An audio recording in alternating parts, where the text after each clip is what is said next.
লিখছেন অমৃতাভ দে, কৃষ্ণনগর, নদিয়া থেকে।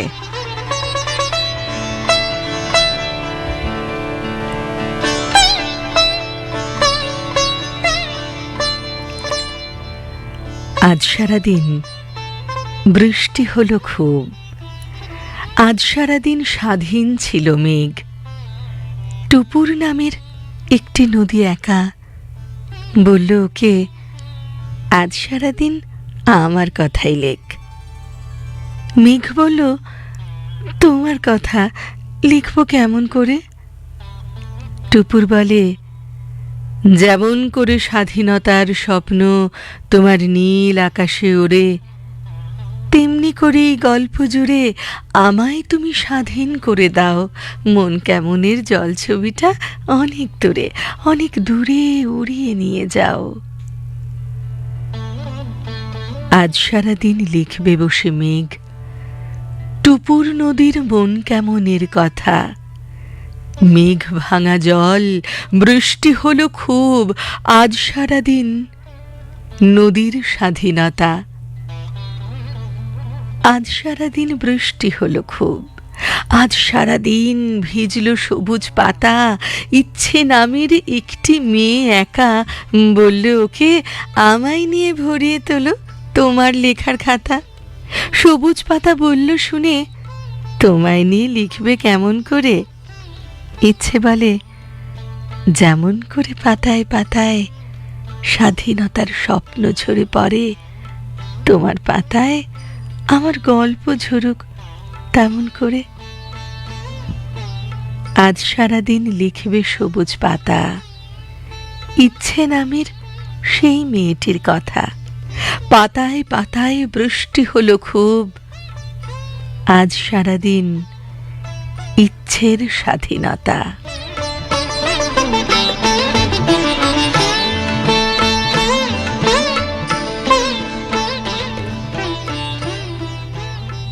লিখলেন অমৃতাভ দে। কথার ঘর, শিবতলা লেন, ঘূর্ণি, কৃষ্ণনগর, নদিয়া থেকে। এবারে চিঠিতে বিশ্বনাথ পাকরাশি, ঠিকানা শ্রীরামপুর ৩, হুগলি। মহা সমস্যা। ডাক্তারবাবু হাঁটার পরামর্শ দিয়েছেন, দুবেলা হনহনিয়ে। রাস্তায় দ্রুত ধাবমান গাড়ি, ধুলো, পঙ্কিল ধোঁয়া, ফুটপাথে দোকানের সম্প্রসারিত হাতা। দুয়ের বিলীয়মান মধ্যরেখা দিয়ে হাঁটতে গিয়ে পিছন থেকে একটা মোটর বাইক ধাক্কা মেরেছে। থুবড়ে পড়ে তার মণিবন্ধে চোট, চশমাটা চৌচির। একটু এগিয়ে বাইক দাঁড় করিয়েছিল দুই সদ্য যুবক। তিনি কোনো রকমে উঠে দাঁড়াচ্ছেন দেখে ভোঁ বাতাসে খই ডায়ালগ উড়িয়ে দিয়েছিল, কেন যে এইসব বুড্ডারা রাস্তায় বেরোয়। পুত্র বলল, বাবা বাইরে বেরোবে না, একেবারে ছাদে গিয়ে হাঁটো। সেখানেও গণ্ডগোল। শেষ বিকেলে তিনি ছাদে হাঁটেন। পাশের বাড়ির জলের ট্যাঙ্ক উপচিয়ে রাস্তায় পড়ে জল। সে সময় জলের বেগ থাকে বেশি, তাই আওয়াজ ওঠে চড়বড়িয়ে। একদিন ওদের কাজের লোকটিকে ডেকে কথাটা বললেন, পাত্তাই দিল না সে। উল্টে ধেয়ে এলো পুত্রবধূর বর্ষণ। কেন বাবা, আপনার জল কি কম পড়েছে? আমাদের একটু শান্তিতে থাকতে দেবেন না? তারপর থেকে ট্যাঙ্ক উপচালেই তিনি নেমে আসেন নিচে। কিন্তু ঝরঝর আওয়াজের চাবুক তাড়া করে বেড়ায় সারাটা বাড়ি। বুঝতে পারেন তিনি প্রেশার চড়ছে। গরমের মধ্যে ঘরের দরজা জানালা বন্ধ করে শুয়ে থাকছেন তিনি আজকাল, মাথায় তরবেতর ভাবনা। একবার রেশনের দোকানে ওজনে কম দেওয়ার প্রতিবাদ করে শারীরিক লাঞ্ছনা জুটেছিল। যন্ত্রণা গায়ে বুঝেছিলেন। অশিক্ষা আর অতিরিক্ত লোভের বশীভূত হয়ে পেশি শক্তির প্রয়োগ করেছেন রেশন দোকানদার। অন্য খরিদ্দাররা চুপ করেছিলেন ভয়তে। বেপরোয়া বাইক চালক, কি জল অপচয়কারী প্রতিবেশী, সকলেই অচেতনতার তিমিরে। এমনকি যখন কোনো দেশের সেনাবাহিনী অন্য দেশের উপর ঝাঁপিয়ে পড়ে, তাদের নারী শিশুকে চিরে ফেলে নির্বিচার হিংস্রতায়, তখন হেরে কিন্তু হারে সেই আক্রমণকারীরাই, আর যেতে পিশাচ সত্তা। এমন করে চার দেয়ালের সীমানা থেকে বেবাক বিশ্ব নিরন্তর জিতে চলেছে বিচিত্র বর্ণ পরাধীনতার পুঞ্জ পুঞ্জ অন্ধকার। কিন্তু মানুষের ইতিহাস বলে রাতের পরে দিন আসবেই, কেননা সে মানুষ এইসব অবিরত অন্ধকার থেকে মুক্তি আসবেই, সেই প্রকৃত স্বাধীনতা।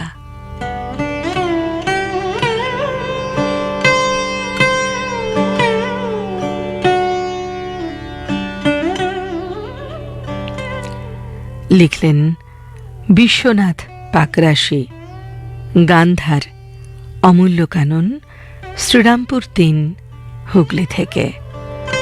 এর কাছে এক এক রকম, ঠিক যেমনটা উঠে আসছে প্রতিটি চিঠির পাতায় পাতায়, মেইলের পাতায় পাতায়। এবারে কৃষ্ণাংশু মাকুর লিখছেন পটাশপুর, পূর্ব মেদিনীপুর থেকে।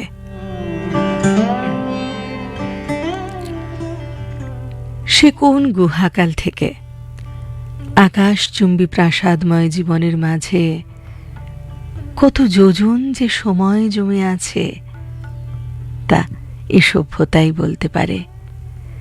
ক্রম উন্নত মানুষ তার গায়ে যখন থেকে আরও প্রয়োজন, আরও আরও আয়োজনের ঝলমলে পোশাক চাপিয়েছে, তখন থেকেই ধীরে ধীরে বদলে গেছে স্বাধীনতার মানে। যেদিন ভারতবর্ষ জুড়ে স্বাধীনতা নামক ত্রিবর্ণ রঞ্জিত পতাকা অসংখ্য প্রাণের পবিত্র রক্তের বিনিময়ে ভিজে গিয়েছিল, সেদিন ভারতবাসী বুঝেছিল পরাধীনতার গভীর বেদনা। তবে স্বাধীনতা তো শুধু দেশ মাটি নয়, দুবেলা দুমুঠো ধোঁয়া ওঠা নুন ভাতের নামই যে স্বাধীনতা। দিনান্তে মাথা গোঁজার ঠাঁইটুকুর নামও স্বাধীনতা।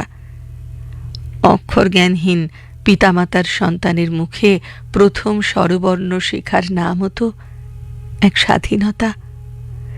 সে স্বাধীনতার পিছনে ছুটতে ছুটতে কখনো রুজি রুটি, কখনো জীবন জীবিকা, কখনো অধিকার, কখনো মানুষের মনুষ্যত্বের দাবিতে, আবার ব্যক্তিগত জীবনের ছোট ছোট সুখে অসুখে বদলে গেল স্বাধীনতার মানে।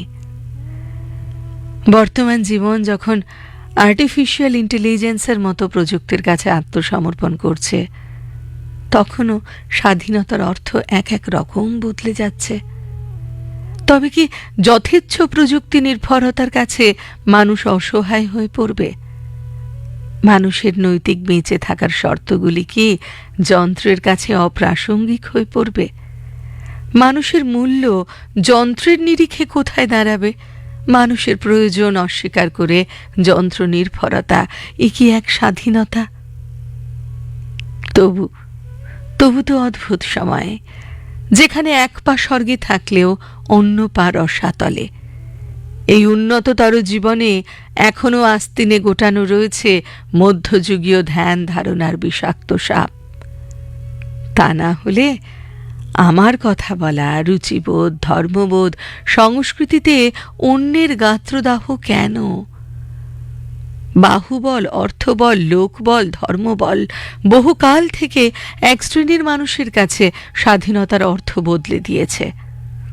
তারা সুকৌশলে আর্থিক, সামাজিক, মানসিকভাবে পরাধীন করে রাখার নকশা তৈরি করেছে, তৈরি করছে, করে চলেছে চিরকাল। তা না হলে স্বাধীনতা লাভের এত বছর পর বৈষম্য শব্দটি সমাজে টিকে গেল কিভাবে? সামাজিক শ্রেণীবিন্যাসই বা থাকে কোন সাহসে? কোথায় বা নিরঙ্কুশ সাম্য? তাহলে কি আমরা স্বাধীনতার মানে আজও খুঁজে উঠতে পারিনি? কৃষ্ণাংশু মাকুর, ভারী জটিল, ভারী গুরুত্বপূর্ণ, ভারী প্রাসঙ্গিক এক প্রশ্ন করলেন তার চিঠিতে। লিখলেন পটাশপুর, পূর্ব মেদিনীপুর থেকে। ইপ্সিতা ঘোষ বিশ্বাস, নৈহাটি, উত্তর 24 পরগনা থেকে। সেদিন রবিবার, সহকর্মী বিপুলদার বাড়ি নিমন্ত্রণ। স্কুলের স্যারেরা প্রায় সকলেই যাবেন সেখানে, আর আমরা দিদিমণিরা তো রবিবার 48 ঘন্টার হলেও ঘরের কাজ সেরে উঠতে পারি না, তাই প্রতিবন্ধকতা অনেক। বিপুলদার আন্তরিক আহ্বানে তার বাড়ি যাওয়ার ইচ্ছেও প্রবল। সব বুঝে কর্তাই বললেন, যাও যাও, আমি তো আছি। নিজে তুলে দিলেন ট্রেনে। যখন তখন মন খারাপ করলে এরকমই ছুটে যাই বাবা মায়ের কাছে। না, তিনি বাধা দেন না। বুঝি এই স্বাধীনতাটুকু না পেলেই খুব খারাপ লাগতো। না যেতে দিলে হয়তো রাগ করতাম, ভাবতাম স্বাবলম্বী আমি, স্বাধীন তো নই। অথবা আমার মহেশ্বরকে 10 মহাবিদ্যার রূপও দেখিয়ে দিতাম। স্বাধীনতার নামে হঠকারিতা নয়, নিজের সিদ্ধান্তগুলি আজও যাচাই করে নিই বাবার কাছে, স্বামীর কাছে। তারা আমার পথ প্রদর্শক। এই জীবনে আমি এমনই যাপন চাই, ইচ্ছেগুলোর সম্মান দিয়ে কেউ একজন আমার নাবিক হয়ে থাকুক। তার ক্যাম্পাসের মাপে, তার কম্পাসের মাপে সঠিক হোক আমার দিক নির্ণয়। মনটাকে এমন সম্মান শৃঙ্খলায় নিয়ন্ত্রিত রাখি আমি, তখনই আমার কাছে স্বাধীনতার মানে ভরসা। সহযাত্রী ঝুমুর নতুন বিয়ের পর কিছুদিন হাসি মুখে ডেলি প্যাসেঞ্জারি করলেও আস্তে আস্তে ঝুমুরের সুন্দর মুখস্মৃতিতে গ্রহণ লাগল। একদিন বন্ধ হয়ে গেল তার নিত্যযাত্রাও। জানলাম ওর শ্বশুরবাড়ি থেকে এত দূরে চাকরি করতে আসার স্বাধীনতা নেই। যদি কখনো কাছে পায় চাকরি, তখন করবে আবার। সেই অনিশ্চিতের অপেক্ষায় এখন ও নিজের মেধা বিদ্যাবত্তা নিয়ে থাকুক পিঞ্জরে বন্দি। চোখের জলে এ স্বাধীনতার কোনো মানে খুঁজিনি কোথাও। এমনি করেই যুগে যুগে উড়তে থাকা তিরঙ্গা পতাকার নিচে নীরবে চোখের জল ফেলে কত অসহায় প্রাণ। পতাকা তখন শুধুই প্রতীকী। স্বাধীনতার নামে সমাজে সংসারে চলে প্রহসন। বাতাসে দুলে ওঠে মুক্ত পতাকা, দোলা দেয় না শিক্ষিত মনের মানে। আমরা তখন স্মরণ করতে পারি সেই পুরনো কথা। ধরণী যখন মহিষাসুরের অত্যাচারে আতঙ্কিত, তখন দেবাদিদেব মহাদেব দৃঢ় বিশ্বাসে মহামায়ার 2 হাতে তুলে দিলেন ত্রিশূল। অন্যান্য দেবতারা নানান অস্ত্রে সাজিয়ে দিলেন তার দশভুজ। পিতা দিলেন বাহন। এক কথায় সকলের বিশ্বাস, ভরসা, আশীর্বাদ, শুভেচ্ছা রূপ স্বাধীনতা মাথায় নিয়ে দেবী চললেন দানব দলনে। জয়ী হয়ে ধরণীতে পূজিতা হলেন মহিষাসুরমর্দিনী রূপে। দেবতাদের দেওয়া সেই স্বাধীনতারও আর এক নাম ভরসা। তাই আজকের দিনে প্রতীকী নয়, নিজ মহিমায় প্রকৃত স্বাধীনতা পেয়ে জয়ী হোক নারী, জয় হোক মানবতার। আমার কাছে স্বাধীনতার মানে তাই, যাহা চাই তাহা জয় করে পাই, গ্রহণ না করি দান। ইপ্সিতা ঘোষ বিশ্বাস, নৈহাটি, উত্তর 24 পরগনা থেকে।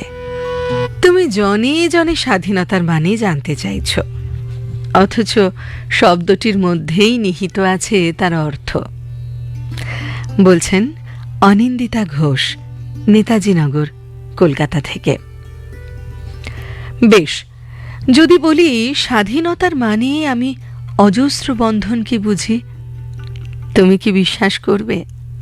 সততা, মানবিকতা, অকপটতা, নির্ভীকতা, ভালোবাসা, ও বিবেকের বন্ধনে নিজেকে বাঁধতে পারাকেই আমি বলি স্বাধীনতা।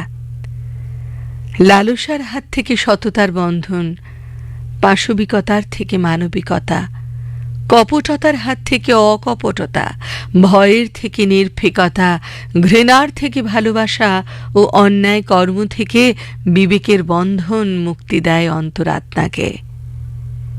এই মুক্তির স্বাদ পেতে হলে পেরোতে হবে অনেক বন্ধুর পথ।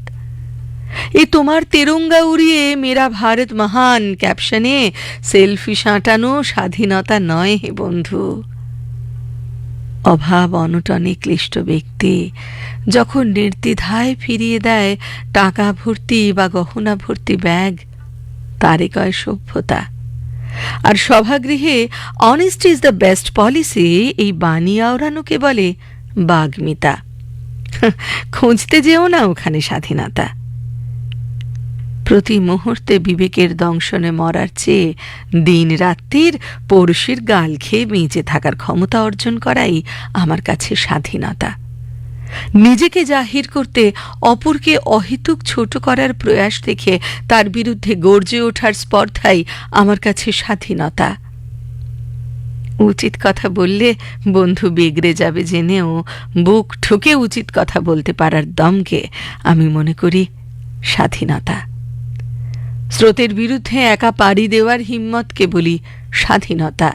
দেতো হাসি মাখিয়ে পড়শির দুবেলা কুশল সংবাদ নেওয়ার পরিবর্তে প্লাস্টিক প্যাকেট হাতে বাজার ফিরতা পড়শিকে সচেতন করার ইচ্ছেটাকেই বলি স্বাধীনতা। সন্তানের জন্মদিনে মনপসন্দ কয়েকজনকে নিয়ে বার্থডে পার্টির বদলে অন্তত ওই একটা দিন নিজেকে ছাপিয়ে অন্যের জন্য নিভৃত কিছু করার প্রয়াসকেই বলি স্বাধীনতা। সর্বোপরি অবহেলিত অনাদৃত শৈশবগুলোকে আগ্রাসী বাজার সংস্কৃতির হাত থেকে আগলে রাখার মানসিকতাকে বলি স্বাধীনতা। আমার স্বাধীনতার মানে তোমার বোধগম্য হলে এসো না প্রাত্যহিকে হাতে হাত মেলাই। দেশমাতৃকার শতবর্ষীয় স্বাধীনতার জন্য খুদেগুলোকে জাগাতে হবে যে, গড়তে হবে যে। অনেক কাজ পড়ে আছে। আজ আসি। তোমাদের আসার অপেক্ষায় আমি অনিন্দিতা ঘোষ, নেতাজি নগর, কলকাতা। গৌতম চট্টোপাধ্যায়, হাতিয়ারা, কলকাতা থেকে লিখছেন এবারের চিঠি। পাড়ার এক পরিচিত দাদার ক্যাটারিংয়ের ব্যবসা ছিল। যেদিন ক্রিয়াকর্ম থাকত তার পরদিন সকালে খালধারের ঝুপড়ি থেকে কয়েকজন এসে হাজির হতো। মানব সন্তান হয়েও ওরা বোধহয় কুকুর বিড়ালের মতোই খাবারের গন্ধ পেত। যে পাইপ থেকে অশোধিত গঙ্গা জল অনিঃশেষ ধারায় বয়ে যেত, তার চারপাশে ওরা গোল হয়ে বসে পড়ত। বড় বড় কিছু হাঁড়ি, ডেকচি, বালতি আর অন্যান্য পাত্র নিয়ে সব ঘষে মেজে এমন সাফসুতরো করে দিত, একবার সাবান জল বুলিয়ে পরিষ্কার করে জলে ধুয়ে নেওয়াটাই বাকি থাকতো শুধু। তারপর আবার গোল হয়ে বসত পূর্বরাত্রের বেঁচে যাওয়া সব সুখাদ্য নিয়ে। ওদের শ্রমের মূল্য ওরা ভাগ করে নিত। কিছু সেখানে বসেই খেয়ে নিত, বাকিটা প্লাস্টিকের প্যাকেটে ভরে নিত। পাড়ার বিহারি রিক্সাওয়ালা বন্ধুদের খাটিয়ায় বসে একদিন দেখছিলাম দলের সর্দার একটা বাড়তি প্যাকেট নিল। ছেলেটাকে জিজ্ঞেস না করে পারিনি, তুই 2টো প্যাকেট নিলি কেন রে? সে কিছু বলার আগেই একটা ছোট মেয়ে তাদের এক সাথীর নাম করে বলেছিল বাড়তি প্যাকেটটা তার জন্য। সে আসতে পারেনি, তার খুব জ্বর। প্রায় সঙ্গে সঙ্গেই সর্দার ছেলেটা একগাল হেসে বলেছিল, সবাই ভাগ করে খেতে হবে তো। তোমার আহ্বানে সাড়া দিয়ে স্বাধীনতার মানেই খুঁজতে গিয়ে ঘটনাটা মনে পড়ে গেল। সবাই ভাগ করে খেতে হবে, স্বাধীনতার এই মানে, আর কিছু না। কে জানে কবে সত্য হবে সেই মানে আমাদের সবার জীবনে? ভালোবাসা যেন। গৌতম চট্টোপাধ্যায়, হাতিয়ারা, কলকাতা থেকে।